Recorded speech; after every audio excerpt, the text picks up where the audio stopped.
morning from where we are, afternoon where most of you are, and thank you all so much for coming along today to hear our journey around cake. My name is Kath MacDonald and I'm an honorary lecturer at Queen Margaret University in Edinburgh and founder of Listen Up Storytelling. I work in collaboration with my colleague, Caroline. Good morning, everybody. I'm coming to you from the Bahamas. It's a hard job, but somebody's got to do it. I'm currently a senior lecturer and researcher at Queen Margaret University and co-founder of Cake along with Kath MacDonald. And I'm really delighted to be here and thank you so much for joining our webinar. So maybe we could start the PowerPoint. So while Caroline's sharing that, just a little bit of background. I took early retirement from QMU in 2019 and started up Listen Up Storytelling, which is a social enterprise that supports professionals who support each other to look after themselves, really.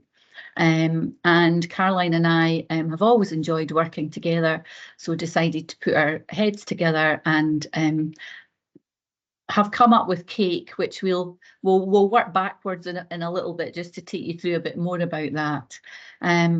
But here's where we're at the moment.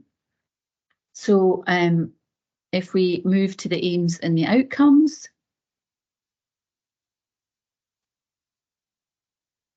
So today, what we're hoping to do is introduce you to our novel digital interactive leadership resource, and the outcomes are to determine the usefulness of Cake and its effectiveness as a potential leadership resource, for you to experience the power of storytelling to address workplace issues and learn from good practices, and consider how Cake could be taken forward in your workplace.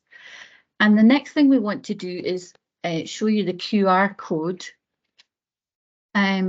which we'd like you to scan on your phones so that you have Cake on your phone, so that we can take you through it. Although we'll take you through it on the PowerPoint, but then you've also got it and you can play about with it as you want. So can we put that slide up, Caroline?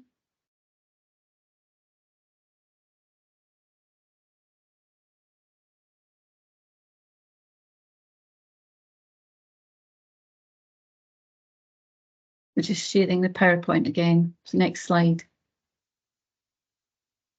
There we are. So can everybody see that? And hopefully you're able to load that onto your phone. And while you're doing that, I'm going to talk you through a little of the journey that Caroline and I have been on to get to this stage. Cake is an outcome of a project we did back in 2020 with a group of community nurses to support them through what we were describing secondary psychological trauma. What we did during that point, and we were very lucky because COVID kicked in, but we were still able to run some face-to-face workshops. So we did a series of 5 workshops using my expertise in storytelling and Caroline's in practice development. We used a lot of creative tools and methods. So we used artwork and Lego and collage and various different art, really, to help nurses share their experiences. Before we got to that stage, we had to help them to create a safe space, to be courageous enough to share those stories.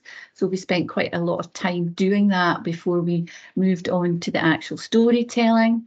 And we encouraged them to use creative methods to tell their stories, which they did through video, through Lego, through various ways. Then we went through a process of unpicking and reflecting on those stories, analysing them, picking out the key issues, and actually coming up with some action plans in order to sort of move them forward. It was a very humbling experience. We did 5 workshops, and at the end of that process, we came up with Cake, which is really just a mirror of that process. And Caroline will take you through some of that in a little while, but hopefully you'll be able to get a feel for it on your phone as well. So that's, you know, a bit of the background of Cake and how we got here. The Cake, original Cake, was, you'll see a picture of it soon, was very rough and ready, and we've moved on a bit from them. So Cake is underpinned by the person-centred practice framework, which I'm sure some of you will be familiar with, McCormack and McCann's, which is centred on human flourishing and healthful cultures. Advocating a person-centred approach. We talk a lot about, originally we used to talk about patient-centredness, then person-centredness, but often we're just talking about clients and patients, but this also focuses on the people in the workforce that are delivering that care at whatever level. So that's really important. The model or the theory works from the outside in, and around the dark circle at the top, we take account of the macro context, the policy, leadership, workforce. The next circle in talks about the prerequisites of person-centred practice, being competent, knowing self, being committed to the role, and being clear about beliefs and values. The green circle takes account of organisational systems that need to be in place for person-centred processes to happen. And lastly, the petals on the flowers are the processes themselves required for caring practices. The model that we align with this also to underpin our work is the critical allies model, which is a model of facilitation that sees the facilitator travelling alongside the mentee and focuses on reflective practice and critical questioning. So I think we can probably move on. At the end of the 5 workshops, we had 2 outcomes really. The one on the right that you see is our very rudimentary cake, which is a metaphor for what we're doing, with different slices, ingredients, methods, preparation. And you can see that the original one has 1, 2, 3, 7 slices. We've moved on a bit from there, but that was kind of the original. The second outcome was a shared story from the 8 nurses, community nurses that participated in the project. Using their shared stories, their individual stories, I wrote a collective story that they then shared on social media. And we're going to share that with you just now. It's just a couple of minutes of a video, but we think it's worth sharing again. And apologies to those of you who have already seen it, but we don't think it'll do you any harm to see it again. Okay. Okay. Can you see that slide now? Yes, thank you. Can you see the video? Okay, no. Okay, here we go. Can't see the video yet.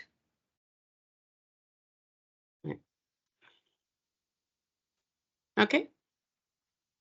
No, that's it. We have recently worked with community nurses to develop an interactive resource to support individual and team well-being and resilience. This was funded by the Queen's Nursing Institute in Scotland and the Community Lottery Fund. As part of the process, the group developed a story of what it was like to work as a community nurse. And now they'd like to share that with you.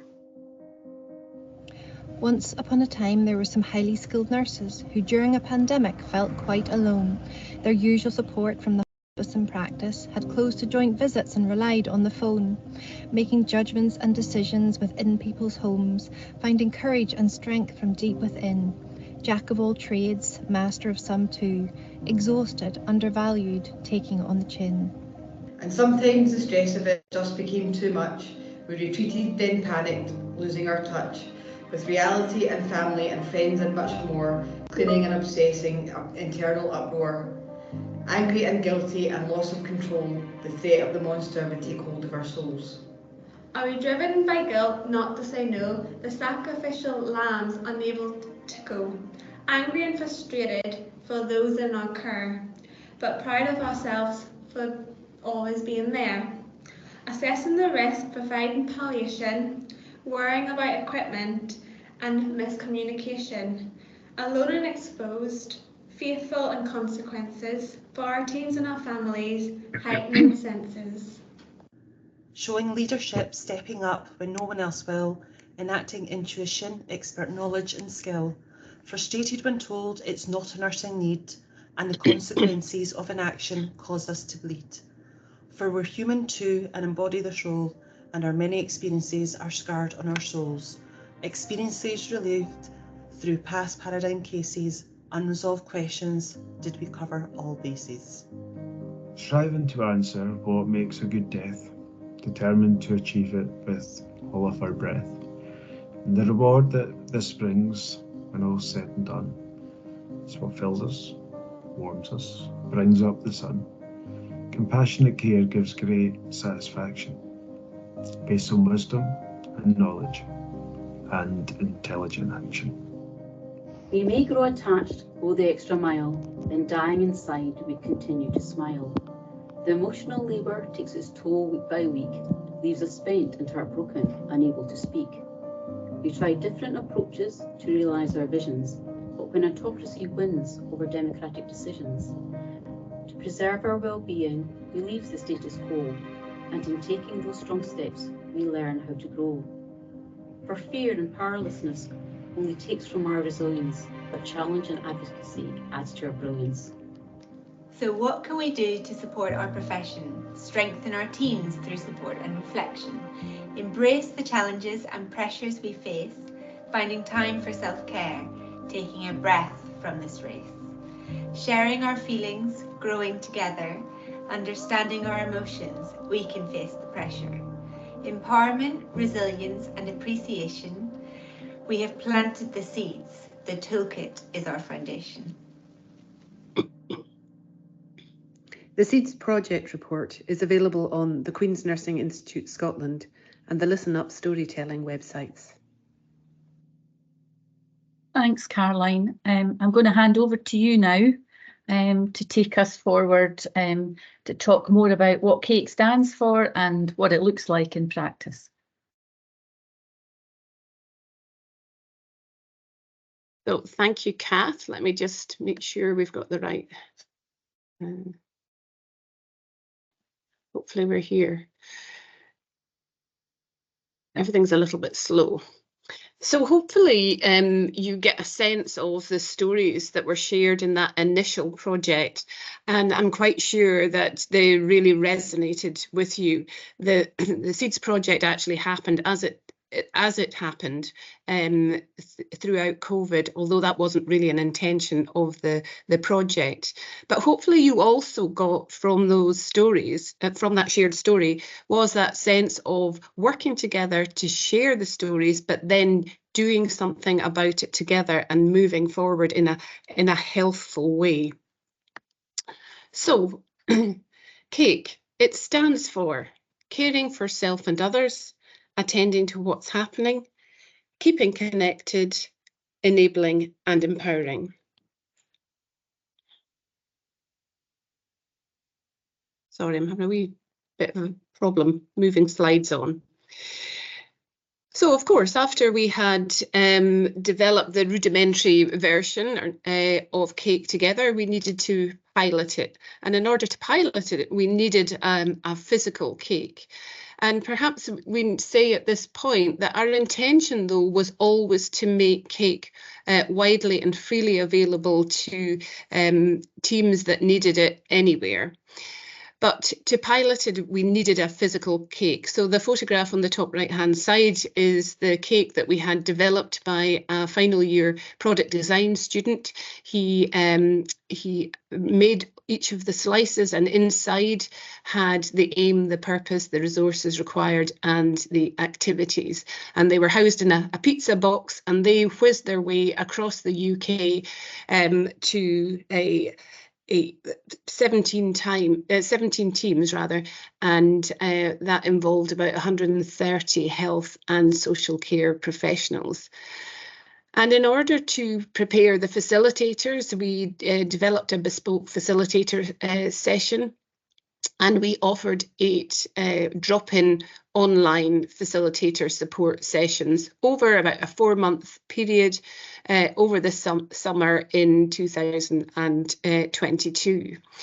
And we collected multiple means of data collection and themed them using thematic analysis. And we came up with 2 major themes. One was the experience of facilitators, and the other was the experience of teams. So the facilitators talked about really the importance of preparing to facilitate cake. They had to pitch it to managers and team leaders and navigate the organizational structures. If you can imagine, we were emerging from cake and even trying to find a space to spend some time on cake was a bit challenging. But they also had to sell it to their teams, and they talked about leaving the resource where people could interact with it at their leisure. They talked about having discussions around cake and having cake, just to help people get familiar with the resource. They also, though, talked about, it being a little bit scary to facilitate, and they had to acknowledge their feelings of that, but they really had to just be open to get on and giving it a go, just to try it out. But they felt by doing that, they could feel their facilitation skills develop. And then embedding it was the other sub-theme. And that was possible because they became really reflexive during the process, and they really emerged as skilled facilitators.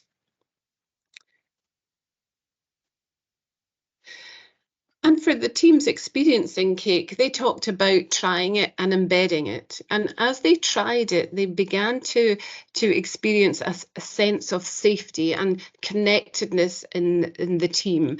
And that really helped them have some, they talked about tender conversations. So the conversations that we really are sometimes reluctant to happen, these were made possible.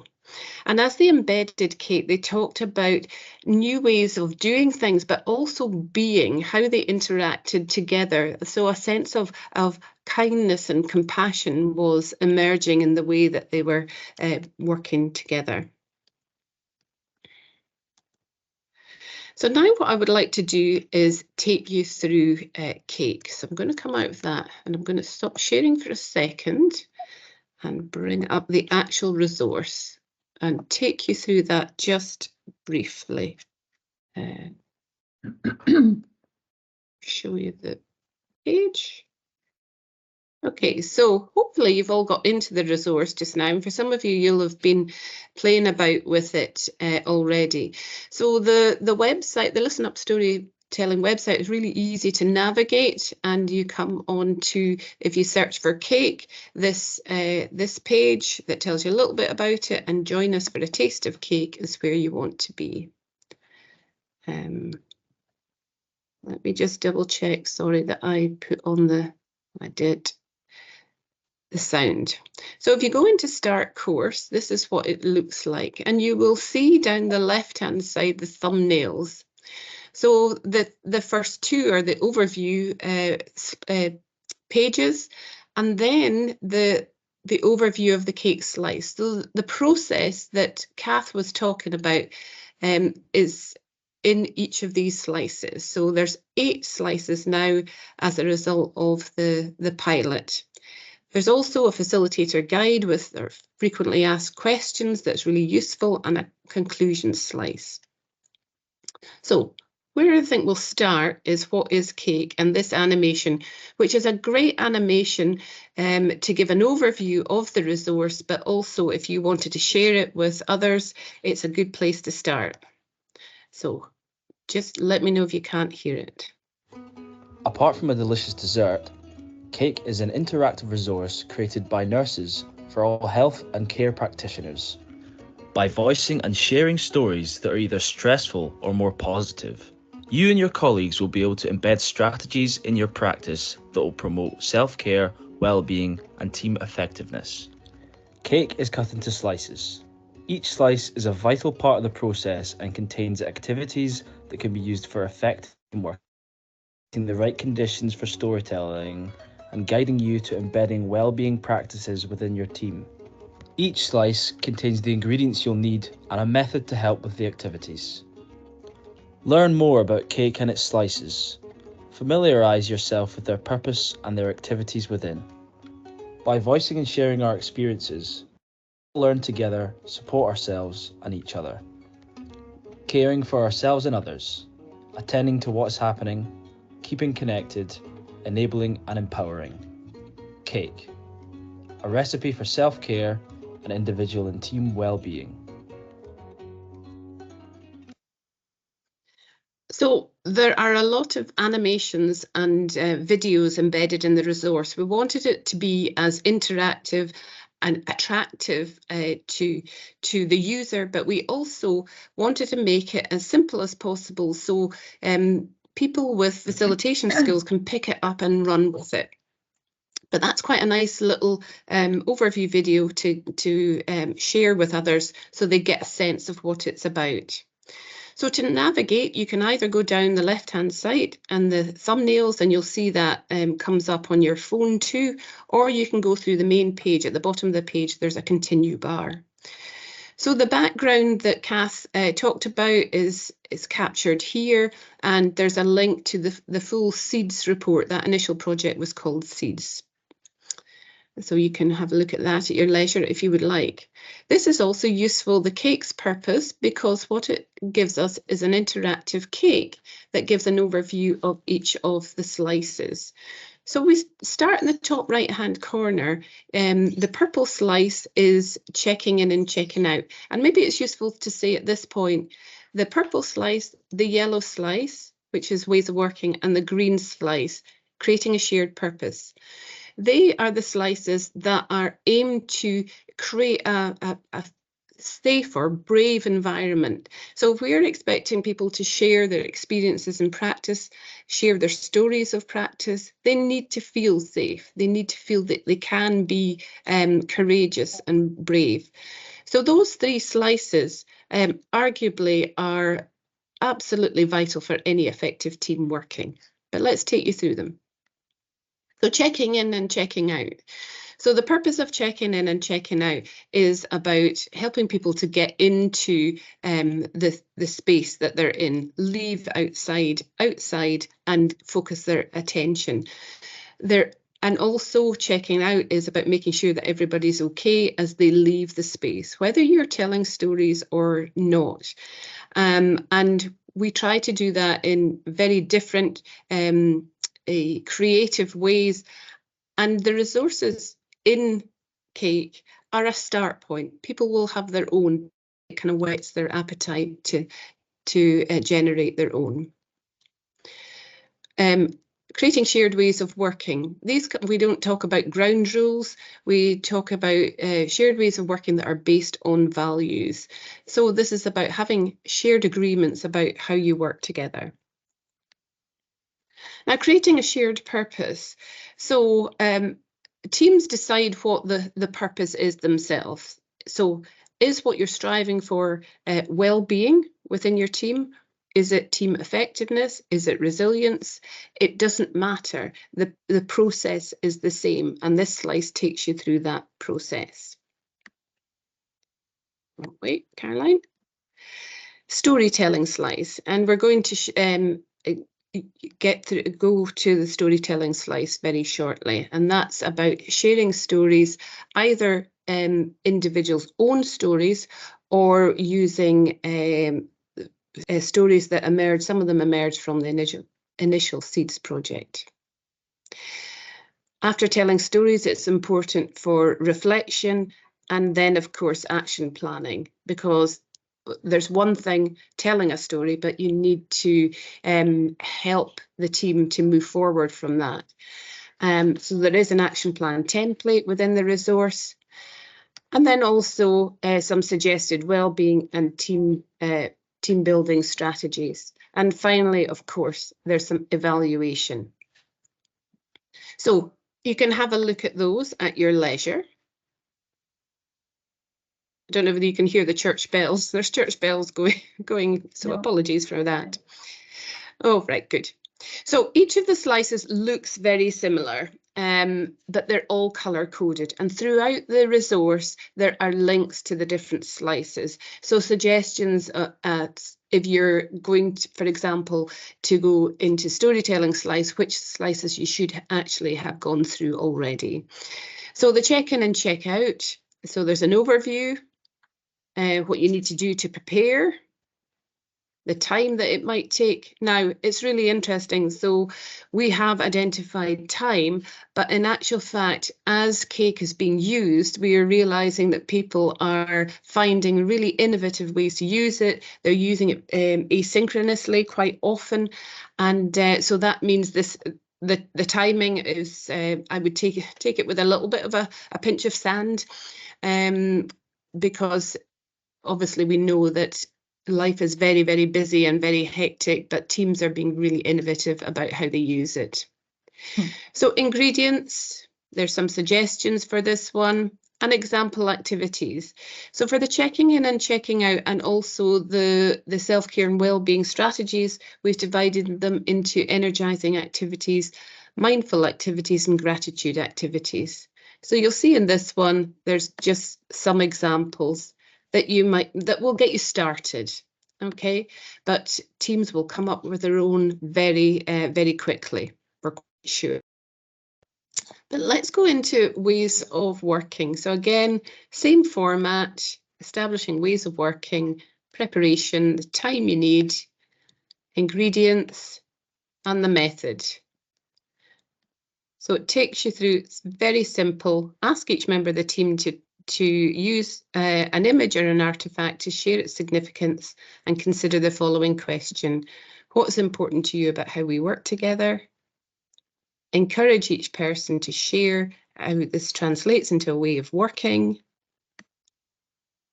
Once everyone has shared as much as they want to, these can be captured, ask for confirmation, and these will become the shared agreements. Agree how they'll be made visible in the team and how you'll use them in practice. And there's a suggestion, you might want to be a little bit creative, and you'll see in this one, it's telling you might want to do it as a standalone activity, or you may go to the green slice and then before going on to storytelling. So you can see it's very simple, but also how, remember in the evaluation, the facilitators talked about needing to be prepared. So that's something to bear in mind. So I'm going to show you this activity, and then we'll go into storytelling. What is important about the ways we work together? In this task, you'll be given a range of cards to select from, each containing a way of working. Then, spread all the cards out, one each. Once each team member has a card, take turns to read out your selection and why you chose it. This could look something like: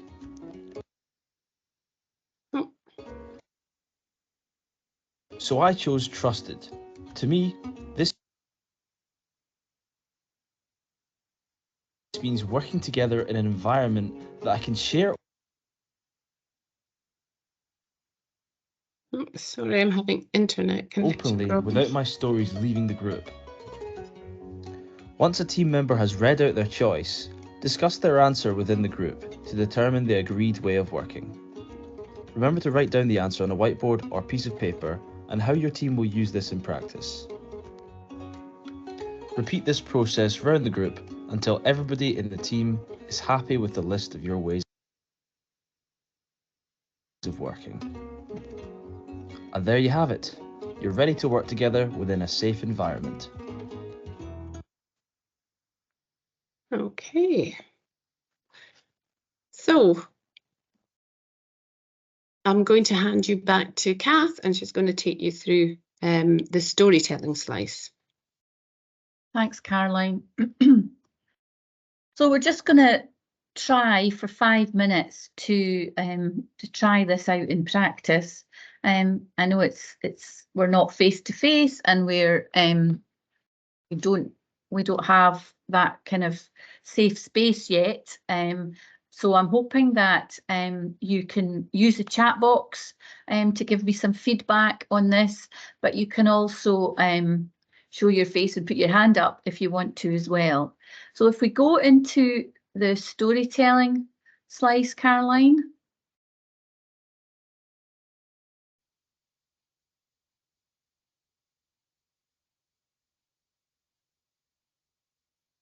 What we're going to do now is we're going to listen to a 1-minute story together. And as I say, these are stories that some we've created, some are well known, fairy tales, for example, and some have come from the original Seeds project. And teams usually find that they like to start off with these. It gives them a bit of confidence before they go on to start sharing their own stories. We want the autonomy one, Caroline, on the top. So what I'm going to ask you to do is just to listen to the story and then take a minute to think about what you heard, and you can write down a few notes if you like, and then we're going to put up some trigger questions for you that we can have a bit of a discussion on the chat. So here we go.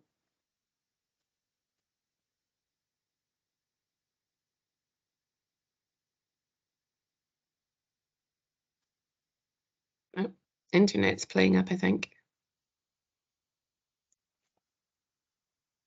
Maybe you could share it, Kath. Okay, I'll have a go. Just bear with. You want to stop sharing and I'll try. Yeah, I have stopped sharing, haven't I? Yep, that's fine, thank you. And if that doesn't work, people can maybe just do it on their phone. Remember to press the audio. Hang on, it's not even coming up. Bear with.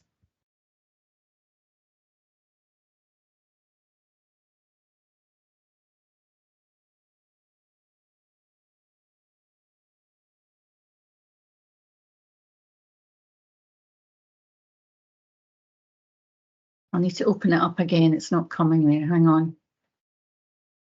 Hi, Kath. Sorry, I have it ready if you'd like me to share it for you. Yes, that would be great, Darianne. Thank you. Wonderful.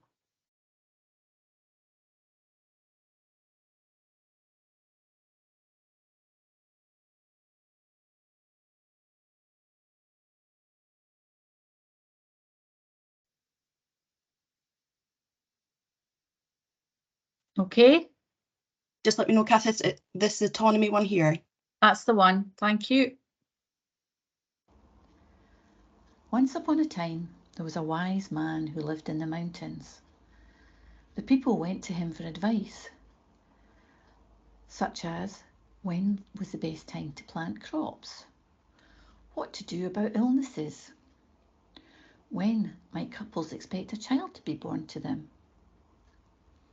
Some boys in the village were jealous of this man and decided that they would trick him. They came up with a plan. One of the boys said, "I know what we'll do. We'll go to him with cupped hands with a baby bird inside. And then we'll ask him, 'What's in my hand?' And, 'Is it alive or dead?'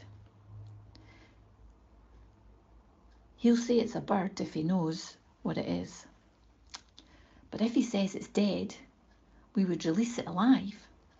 And if he says it's alive, we will crush it in our hand to prove him wrong. When he went to the wise man, the young boy asked, "What's in my hand?" And the man replied, "A bird." "Is it alive or dead?" said the young boy. The wise man replied, "The answer, my boy, is in your hands." Okay, so if we want to go back and share the PowerPoint now, I want you to think I will about give that a go.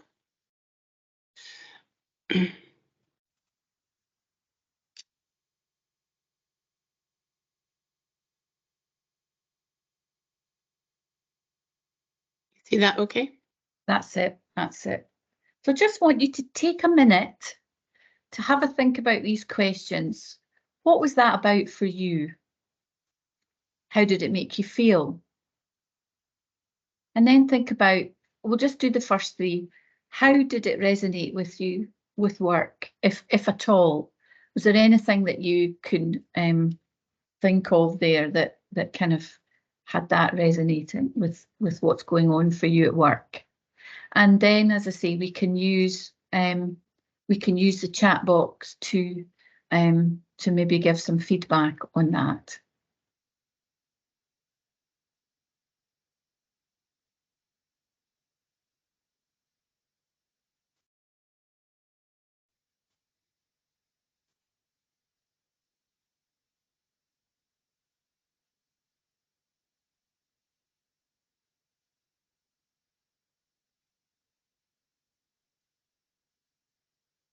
You could probably stop sharing for a minute, Caroline.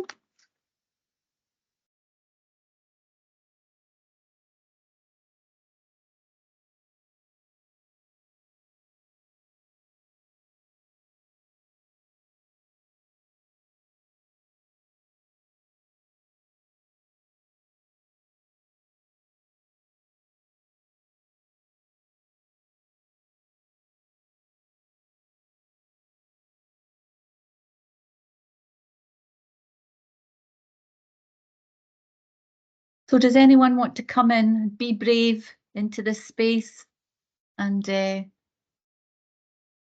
a go?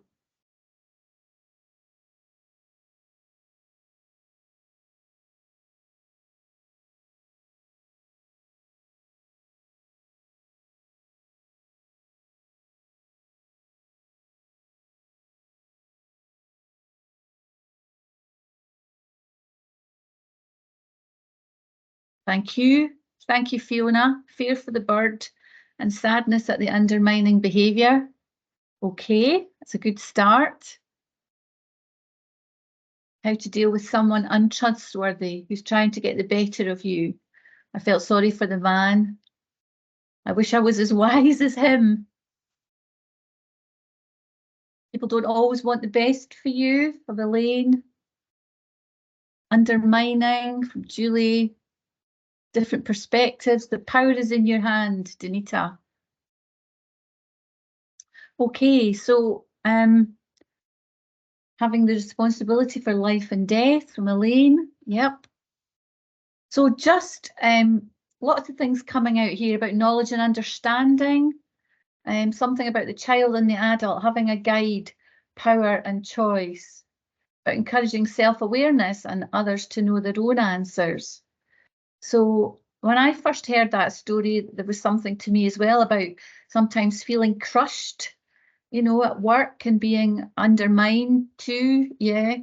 So, you know, one little story of 1 minute is just really a trigger for a discussion about what's going on in our workplace. Now, the interesting thing is that people take different things out of, you know, the same stories, but some of the stories are designed, I suppose, to bring out some key themes. So that would be part of the process with you and your team, to have a triggered story or someone bring their own story. and then to start unpicking it and reflecting on our feelings and actually what's happening here, what's going on. We then would move on to the action planning slice. And in the cake slice, the action planning slice, there is a template that teams can use to help them kind of create a way forward. What are the quick wins? What do we have control over? What perhaps do we need to escalate upwards? And that, you know, takes you part through the process. Here's another one from Joanna. Makes me think of power sharing. Yeah, individuals have more powers than they think, more power than they think. And Caroline's going to talk a bit about leadership in a minute, which links very nicely to that. And low resilience makes people behave in a way that appears to be resistant. So yeah, all of those things coming out of that 1 minute little story can be quite powerful and can be a really useful trigger to take us forward. So I think I'm going to stop there in the interest of time. And Caroline, do you want to pick us up again? Yep, I do.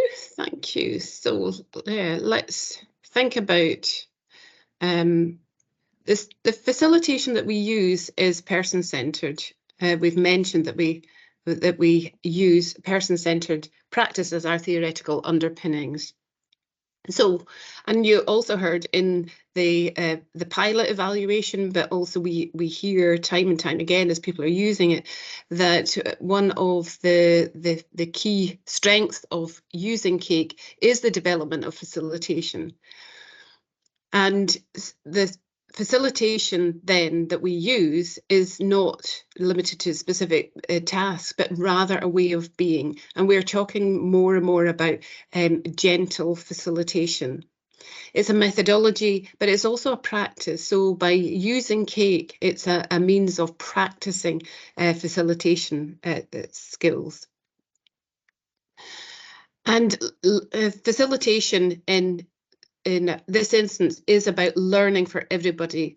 The facilitator who is facilitating the team, and we would stress that the intention is that that's somebody within the team rather than somebody out with the team. That's how we would envisage the use of cake. But there's learning for who's facilitating and also the team that's being facilitated. But we know it's relational, contextual, complex and dynamic. So how does this relate to leadership? Well, we know that Michael West and his colleagues who talk about compassionate leadership have really emphasised that leaders need to prioritise well-being. So it is something that we should all be concerned about as leaders. And thinking about the more contemporary models of leadership, so Michael West, compassionate leadership, transformational leadership, resonant leadership based on emotional intelligence, they're all focus on relations and relationships, and also walking alongside the other rather than hierarchy and being directive. We link to person-centered leadership by Sean Cardiff. Briege Lynch has also got something to say in this space. And the intention of those models of leadership is to develop person-centered ways of working.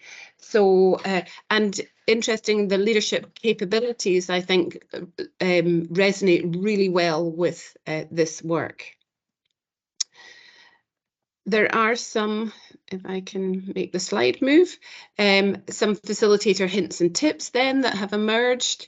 It's about getting buy-in, it's about incentivizing, considering ethics of storytelling. It starts with a safe space. But importantly, find your own critical ally. And we have found the more we work with cake that it's important to develop a kind of community of practice to support the implementation of cake. A good example of that is happening in NHS Grampian, where they've established a community of practice. So who's using cake? Well, it's being used widely. Oh, we're jumping. You see some of these quotes. It's been used in the third sector, in social care, NHS boards.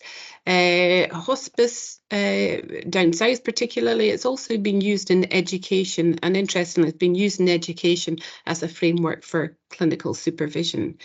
So these are some of the quotes. I'm racing through this a little bit just because I want some time for us to discuss. But one quote I did really want to share with you was that Cake was using a hospice as a framework for their away day. And the middle and the bottom quote are really worth looking at. On the away day, we introduced Cake to the heads of departments with an overview, and then went through step by step. The website was really helpful in keeping us on track and true to the model. We asked 3 colleagues to present their stories, but they had prior warning and preparation, and we watched as the magic unfolded. And this really is a powerful way of bringing people together. At the end of the day, we had 3 really good action plans to help us move forward with identified areas for improvement, and have had feedback that the day was the best day that some colleagues had ever attended. And we're really hopeful that we'll continue to roll out Cake with other teams across the organisation. So I think that says what we wanted to say. And this, so Daisy. And just there's some other great quotes that we've had, and one that we particularly like is the last one.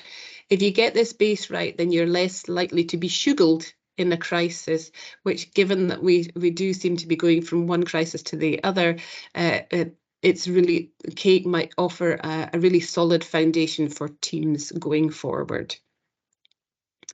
So, but you'll be able to look at these slides afterwards.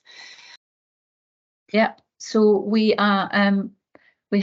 send the slides, but there is a slide at the end with our email address, but you can also contact us through the Listen Up Storytelling website. There's an email there, and you know, we'd love to see you around.